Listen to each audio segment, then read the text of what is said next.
Okay guys, we are going to be doing Chapter 7, Lesson 9. And this is all about exploring decimals. Ooh, decimals more. Wow, sloppy handwriting. So in this lesson, we're going to review, specifically this video, we're going to review what a decimal is and how to convert a fraction to a decimal. So if I look at this, there are 1, 2, 3, 4, 5, 6, 7, 8, 9, 10 pieces in this fraction bar, which means if each one of these is worth 1/10. And if I were to put these two together, it would be 2/10. Okay, just a quick review on fractions. So each one's worth 1/10. Another way, before I get to that, 1/10 is smaller than one whole. It did not complete this whole. Just like with fractions, decimals are less than a whole too. If this is worth 1/10, that means it's also worth the decimal 0.1 or 1/10. It's the same exact thing. Fractions and decimals are exactly the same. It's just another way of writing this fraction. Okay? So you could also say that each one of these is worth 0.1. And then I'd add another 0.1, 0.1, then adding it each time, 0.1, and we'll do one more, 0.1. So in the end, these are all equal to, not 0.1, 1, 2, 3, 4, 5. That would be the decimal 0.5. It's less than one whole. Okay, it also works on, went too far, a number line. So, like before, I have 1, 2, 3, 4, 5, 6, 7, 8, 9, 10. I have 10 pieces in the whole. So that means each one of these is worth 1/10. And so, as I keep going, if it was a number line, it would be 2/10. Sorry, I'm going to fix it. Whoops, wrong button.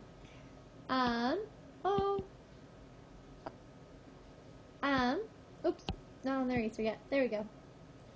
Okay, so it's worth 1/10. So that would mean the second one is 2/10, 3/10, 4/10, 5/10. Same thing on the number line. It could also be, in decimal, 0.1, 0.2, 0.3, 0.4, 0.5. These are equivalent all the way across till I got to 0.9, and then it would be one whole. All the way across. So remember, fractions and decimals are the exact same thing, and they're smaller than each other. So let's practice on converting a fraction to a decimal. So if I gave you the fraction 8/10, that means you have 8 out of the 10 pieces. So this means I got to the 10th place. Remember that THS is important. Represents that it is a fraction or a decimal. So I'm in the 10th place. So that means I draw my decimal point. I skip once because there's not a thing once. It goes straight to tenths. So I underline that. I bring the 8 over and put it right there. So this fraction is 8/10, or not fraction, this decimal is 8/10 or 0.8. Okay? Another way we can do it is we can realize there is 1 0. So that means I need to take 8, and naturally the decimal point would be right here, and I would move it forward one space. So it's no longer here, it's right here now. So 0.8. Either way gives you your same answer. Okay, so let's do another one. Let's say I gave you 72 hundredths. I realize this is in the hundredths. Remember the THS, hundredths place. So that means I draw my decimal point. There's no ones place, so I skip straight to tenths, hundredths. And then I take each digit. You can see digit 1, digit 2. I take each of those digits, keep them in the same order, but put one digit on top of each line. So now I have my decimal point, 72 hundredths, or 0.72. Okay, the other ways to realize now there are 2 zeros. So I could take the 72, naturally the decimal point would be after the whole number, and since there's 2 zeros, I get to move it forward 1, 2 spaces, so now it's in front of the 7 instead of behind the 2. So the decimal point would be 0.72. Either way, I got my same answer, so either way works. Whichever one works best for you, you can pick. Now try this one on your own. Make sure you have a paper, try it, and then check your work. So pause the video once I write the fraction, and you try it on your own. So let's do 7 100ths.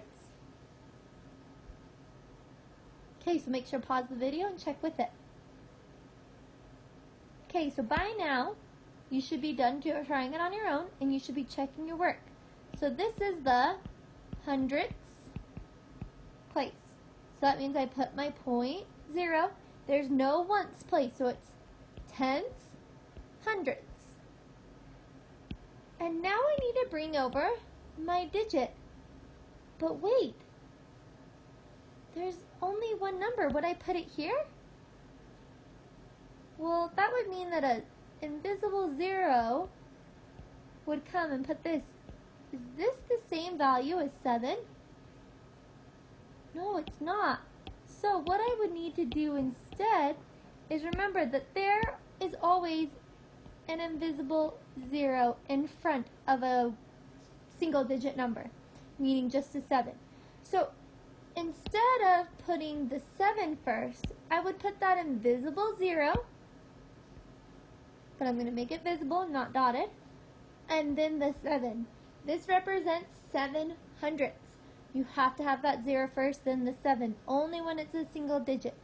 Okay? And so it would become 0.72 or 72 hundredths. That's the decimal. Okay? Or I could have realized, and this is why it's important to also know this 0 method. Look, I have 2 zeros right here. So if I were to do it the method where I put my 7 and where the natural decimal point is, I move it forward 2 zeros. 1, 2. And then I put the 0 right in front of it. It's not here anymore. The decimal point is now in front of the 0 that I just added. So it's 0.07. And I don't know how I got 72 hundredths up here. Sorry. It would be 0.7. I even have it right here. I just wasn't thinking, I think, when I did it. So both ways got me the same answer. Okay, let's try one more. And I want you to try it on your own again. Do 4 100ths. Okay, so I know this is in the hundredths place. So I put my decimal point, tenths, hundredths. I have one digit, but I know there is an imaginary 0 in front of the 4. So I put the 0 and the 4 to get 4 hundredths in decimal form. Okay, or I could have realized there are 2 zeros in 100. So I put my 4 here, because I take what the numerator is. The natural decimal point would have been right here if it was just the number 4. And I move it forward 1, 2 zeros. It's no longer here, it's right here. And I fill in the missing spot with a 0. This now becomes 0.04 or 4 hundredths. Either way, I got the same answer. So remember, when there's a single digit, there's really an imaginary 0 in front of it that you can use, or if you use the 0 method where you look at how many zeros it has and move it forward by that amount, remember to fill in the empty space with a 0. Thanks guys for watching. Bye!